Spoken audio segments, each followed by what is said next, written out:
when Persia was the only superpower on Earth.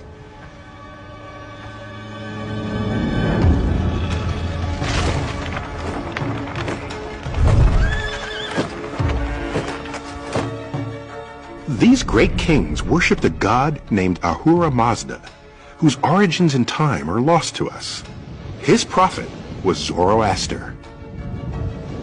Every Zoroastrian temple was consecrated to fire. It played the central role in Zoroastrian worship, symbolizing both the purity of their god and the light of the illuminated mind. Tending an eternal flame through the centuries was one of the few ritual obligations of the Zoroastrians. They chose this first truly human achievement, the domestication of fire, as the focal point of their worship. The god Ahura Mazda didn't ask much. He didn't want your ritual sacrifices. He didn't want your money. All he asked of human beings was good thoughts, good words, and good deeds.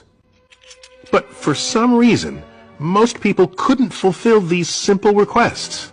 Often they had bad thoughts and said evil things, and some of them committed crimes that were evil. Why? It was all because of Ahura Mazda's polar opposite, Angra Mainyu. This is where the devil